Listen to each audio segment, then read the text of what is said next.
wytłumaczyć, czemu chłop na tym skuterze czwarty przystanek pod rząd wjeżdża za mną w zatokę. Nie rozumiem tego.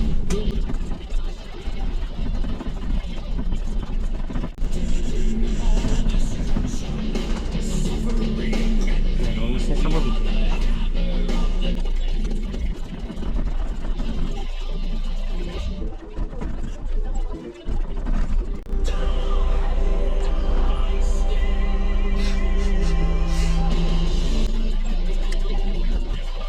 Upal się albo zakochał.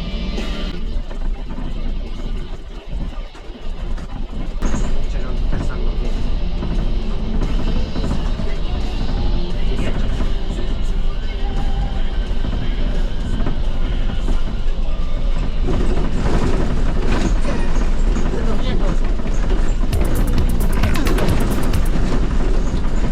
Dobry szum. Widzowie, może go do środka zaproszę tu. Po co tak będzie jeździł za mną?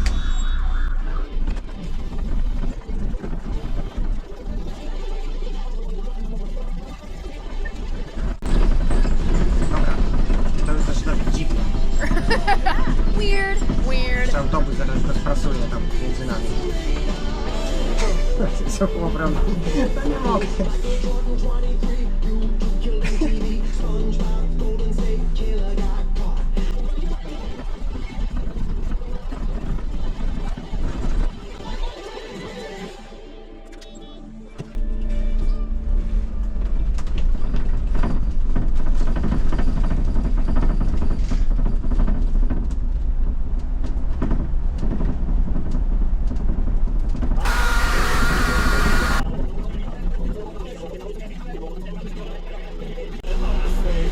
Chyba zrezygnował. Ale jeszcze czegoś takiego to nie spotkałem.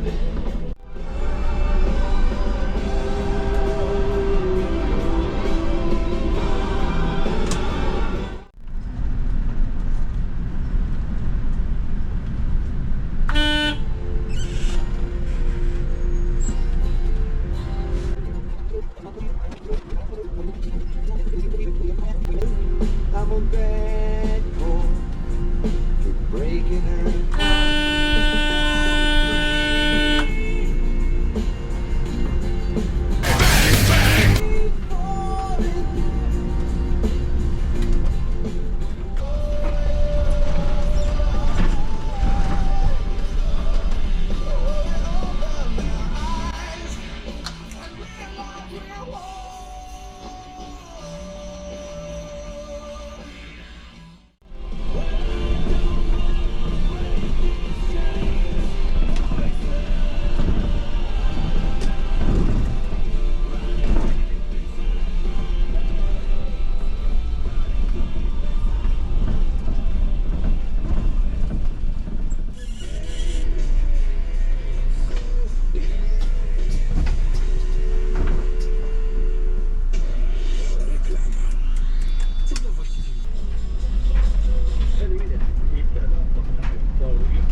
On też nie może uwierzyć, że takie dziury na przystanku. Spoko, dyplom MBA się położy w dziurę, będzie ok.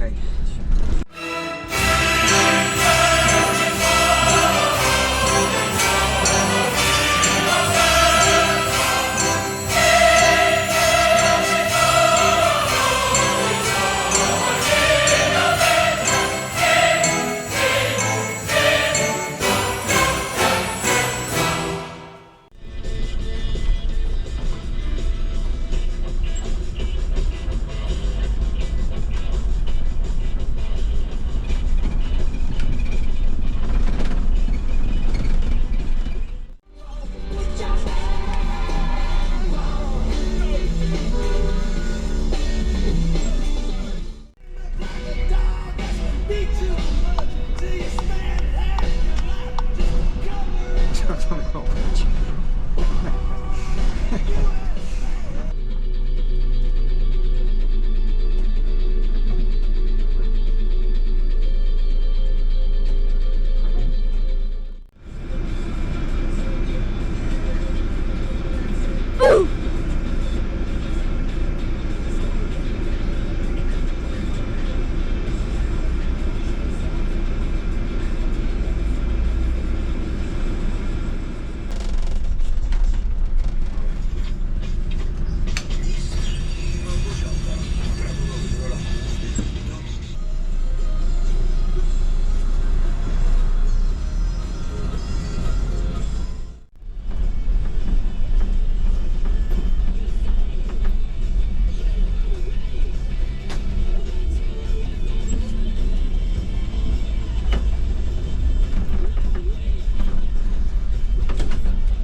Oh my God! Z pracowni architektonicznych projektanci poczuł, że w czasie pokoju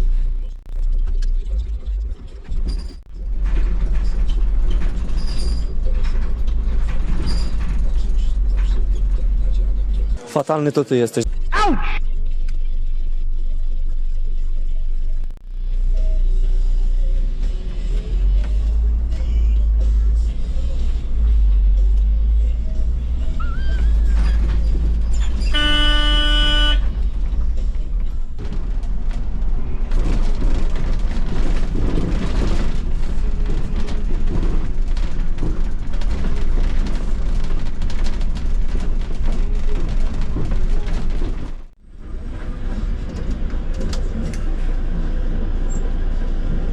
Tecnologia! Tecnologia! Tecnologia! Later.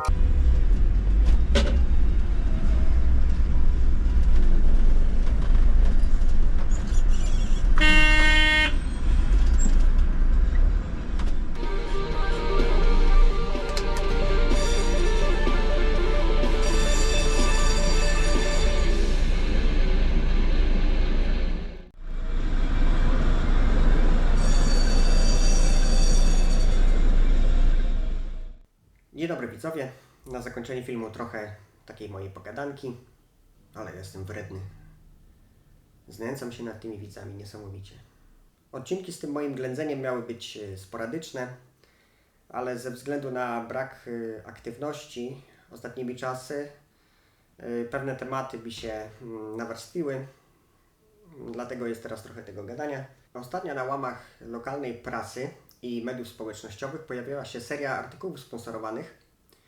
Artykuły te dotyczyły przejść dla pieszych i pierwszeństwa tramwaju na tych przejściach.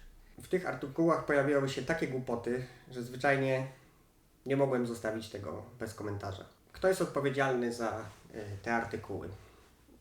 No i tutaj w artykule czytamy: wspólna akcja Urzędu Miejskiego, czyli politycy i urzędnicy, MPK, kolesie polityków i urzędników, Zdium, jak wyżej, wiadomo, we Wrocławiu kolesiostwo ma się bardzo dobrze, i Gazety Wrocławskiej.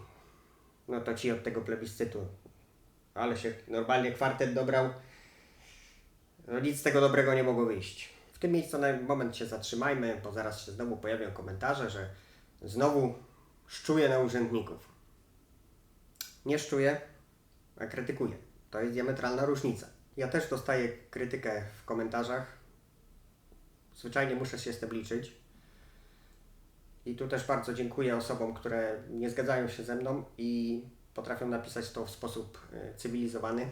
Nie sztuką jest napisać: Mędlewski, ty wuju.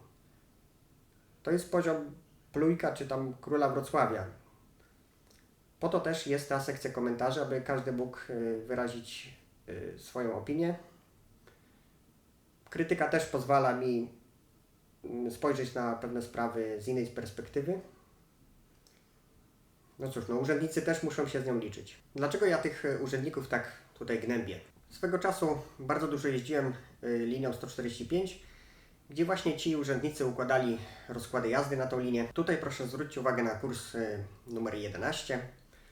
Mamy tutaj przyjazd na pętlę Iwiny 16:29 i odjazd 16:29. Dla osób spoza Wrocławia już tłumaczę.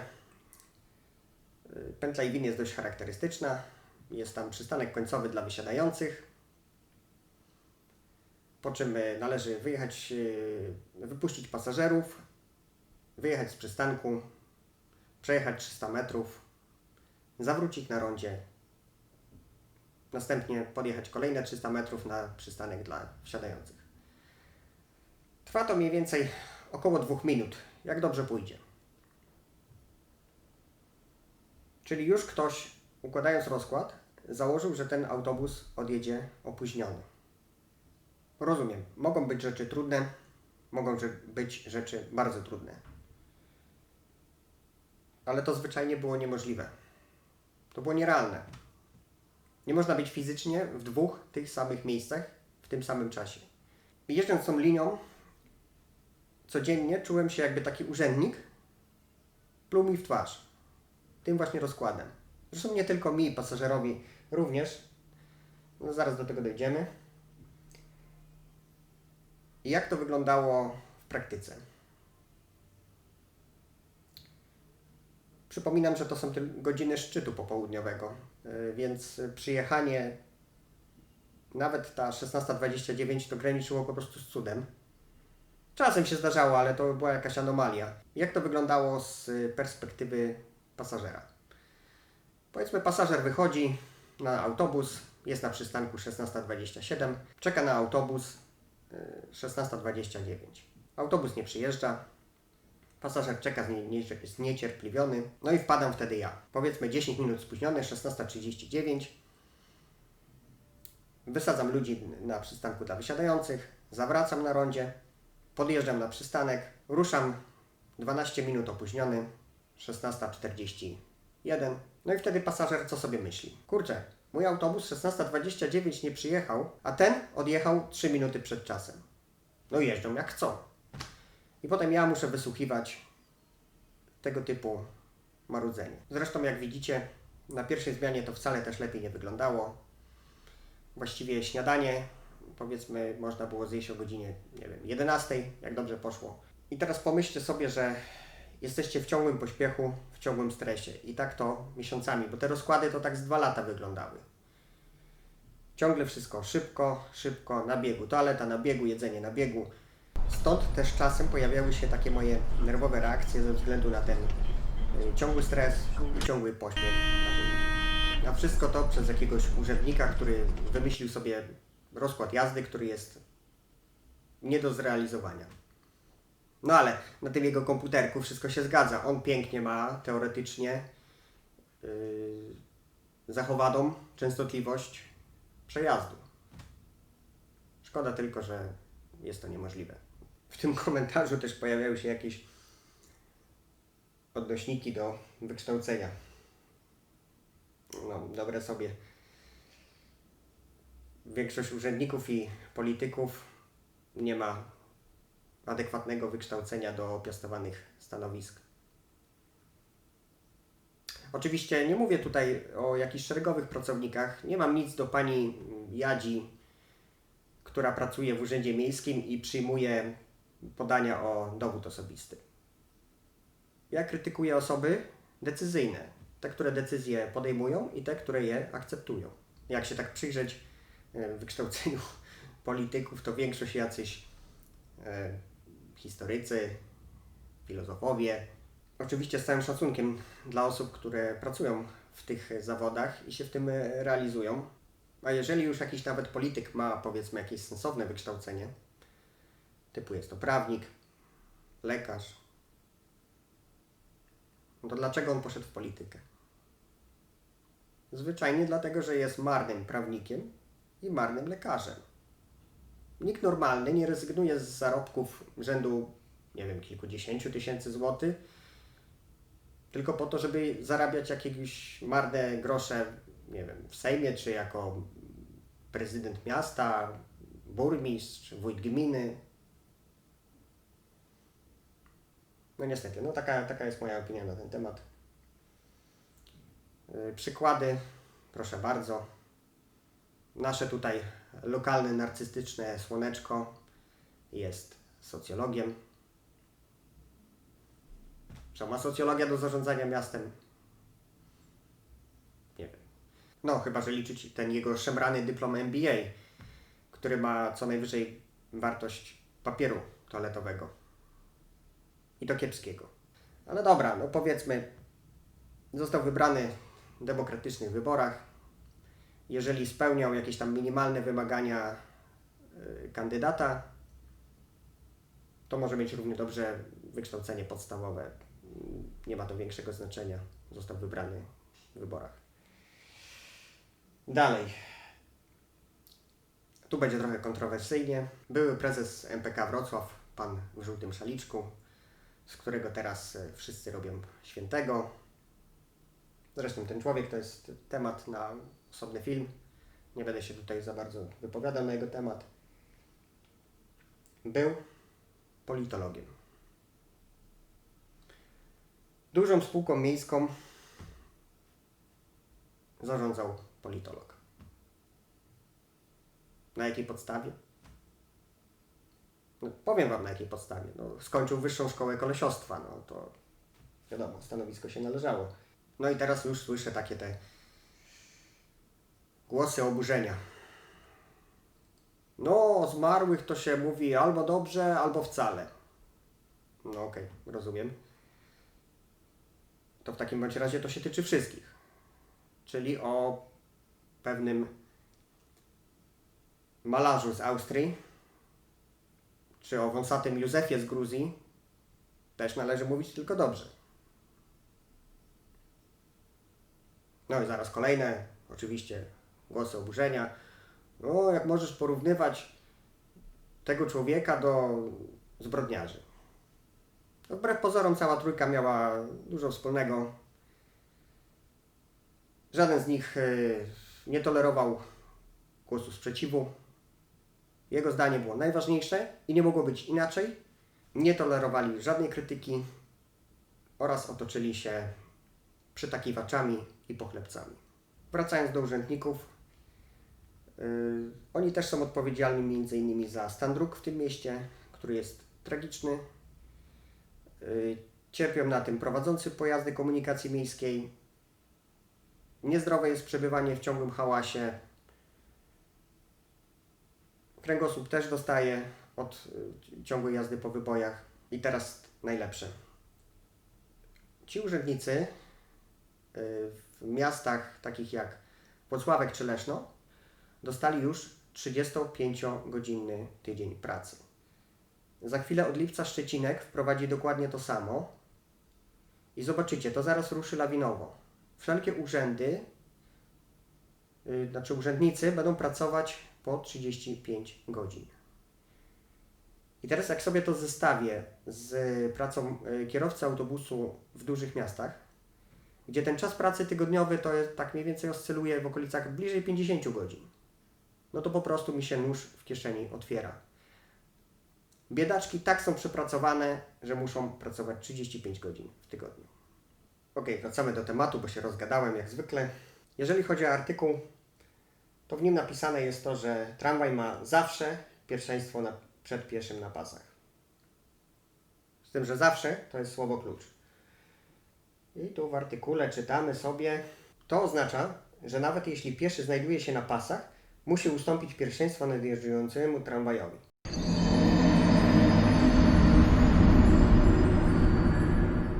No ręce opadły po prostu. Zanim przejdziemy do przykładów wideo, trochę może suchej teorii. Artykuł 13 Prawa o ruchu drogowym, punkt 1a. Pieszy znajdujący się na przejściu dla pieszych ma pierwszeństwo przed pojazdem. Uwaga, tramwaj to też pojazd. Pieszy wchodzący na przejście dla pieszych ma pierwszeństwo przed pojazdem z wyłączeniem tramwaju. Oraz artykuł 26 Prawa o ruchu drogowym, punkt 1a. Kierujący tramwajem, zbliżając się do przejścia dla pieszych, jest obowiązany zachować szczególną ostrożność, zmniejszyć prędkość tak, aby nie narazić na niebezpieczeństwo pieszego znajdującego się na tym przejściu i ustąpić pierwszeństwa pieszemu znajdującemu się na tym przejściu. I to by było chyba tyle w temacie zawsze. Przykład pierwszy. Tu akurat będzie nam autobus robił za tramwaj, gdyż poruszamy się po tym samym pasie. Mamy przejście dla pieszych o ruchu nakierowanym. Zbliżamy się do niego i powiedzmy, że z lewej strony wchodzi nam na to przejście pieszy. Zbliża się do osi jezdni. No i jeżeli, biorąc na poważnie to, co przeczytaliśmy w tym artykule, no to tramwaj ma pierwszeństwo przed nim. I co ten pieszy ma zrobić? Zatrzymać się na środku jezdni? No co się stanie, jak tramwaj z naprzeciwka najedzie? Czy może zrobić w tył zwrot i uciekać z powrotem na chodnik prosto pod na przykład jadące samochody, bo one już mogą jechać. Raz motornicza postawiła mnie w takiej sytuacji na ulicy Wajdy. No do przyjemnych to nie należało. Byłem już na przejściu, motornicza jechała tramwajem na wprost. Tam są rozjazdy, ograniczenie prędkości jest do 15 km na godzinę, więc jechała bardzo wolno, mogła się zatrzymać. To tylko popatrzyła na mnie z jakimś wielkim wyrzutem, co ja w ogóle tutaj robię. No i stałem jak ten ciul na środku jezdni, gdzie za mną już auta jechały, a przed nosem przetaczał mi się 30-metrowy skład. I w tym momencie jest taki mój pierwszy apel do motorniczych. Nie słuchajcie urzędników. Czytałem też komentarze oczywiście, jakie pojawiały się pod tymi artykułami. No i niestety pojawiali się tam też motorniczowie wrocławscy, którzy hurra, jak to super wygląda. I zaraz wiem, że się pojawią tutaj komentarze typu no co ty tam wiesz, dzyń, weź się ogarnij, sam się zaorałeś. Radzę Wam w tej kwestii uważać. Przytoczone przeze mnie artykuły świadczą przeciwko Wam. No chyba, że uważacie, że nie mam racji, no to w porządku, no rozjeżdżajcie tych pieszych, w końcu macie pierwszeństwo. Wątpię, żeby to było jakieś tłumaczenie przed sądem i zobaczymy, jak szybko Was pozamykają. To nie będzie żadne tłumaczenie. Bo jakiś tam artykuł wyszedł z Urzędu Miasta. Co to będzie sąd obchodzić? Przykład drugi. To samo przejście dla pieszych, tylko tym razem pieszy jest przed przejściem, jest z prawej strony. Przed nami porusza się samochód osobowy, który zatrzymuje się w celu ustąpienia pierwszeństwa temu pieszemu. No i z racji tego, że często wracam ulicą Chłopską do domu, widzę, co tutaj się dzieje i jak zachowują się niektórzy motorniczowie. Podchodzą do tego tak. Widzą pieszego, który nie jest na przejściu, no to ja mam pierwszeństwo, no to sobie wesolutko jadę. To, że macie pierwszeństwo przed pieszym, który jeszcze nie jest na przejściu, nie daje Wam jakiegoś immunitetu do popełniania wykroczeń w ruchu drogowym. A popełniacie w tym momencie jedno z gorszych wykroczeń w ruchu drogowym. A mianowicie omijanie przed przejściem dla pieszych pojazdu, który zatrzymał się w celu ustąpienia pierwszeństwa pieszemu. Trochę teorii. Artykuł 26, punkt 3 Prawa o ruchu drogowym. Kierujący pojazdem zabrania się. I podpunkt 2. Omijania pojazdu, który jechał w tym samym kierunku, lecz zatrzymał się w celu ustąpienia pierwszeństwa pieszemu. Nie ma tutaj wyszczególnione, że nie tyczy się tramwaju ta zasada. I tutaj taki drugi apel do motorniczych. Prowadzicie duży i ciężki pojazd, zajmujecie się tym zawodowo, musicie być traktowani w kategoriach kierowcy zawodowego, a takie wykroczenie zwyczajnie nie przystoi kierowcy zawodowemu. Teraz apel do pieszych. Uważajmy na siebie. Tramwaj to jest jedna wielka, ciężka, jeżdżąca gilotyna, z którą nie mamy najmniejszych szans. Dodatkowo w porównaniu do autobusu pojazd ten kompletnie nie ma hamulców. Porusza się metalowymi kołami po metalowych szynach. Współczynniki tarcia są bardzo niewielkie. Dodając do tego dużą masę pojazdu, zwyczajnie nie warto ryzykować, udowadniać czegoś, nie wiem, motorniczemu. Lepiej jest dać wymusić sobie pierwszeństwo i pozostać żywym, niż trafić na cmentarz. Sami widzicie, do czego prowadzą działania urzędników w tym mieście. Jest to ewidentnie zwiększenie zagrożenia w ruchu drogowym. Nie chciałbym, żeby ten film miał jakieś negatywne skutki. Także uważajcie na przejściach dla pieszych o ruchu niekierowanym. Przykład trzeci. Kiedy na przykład tramwaj będzie skręcał w lewo lub w prawo w drogę poprzeczną. No, ale teraz powiecie, no zazwyczaj w takich sytuacjach jest sygnalizacja świetna. Tak, zazwyczaj jest, ale są miejsca, w których ich nie ma. Najlepszym przykładem jest skrzyżowanie ulic Mickiewicza i Wajdy. Tramwaj tam może skręcić od mostu Zwierzynieckiego w lewo lub od hali Stulecia w prawo. Jest to torowisko, które jest nieużywane, ale zdarza się, że tramwaje w przypadku jakiejś awarii jadą po prostu tym torowiskiem objazdem. No i tutaj wchodzi znowu artykuł 26 Prawa o ruchu drogowym, punkt 2.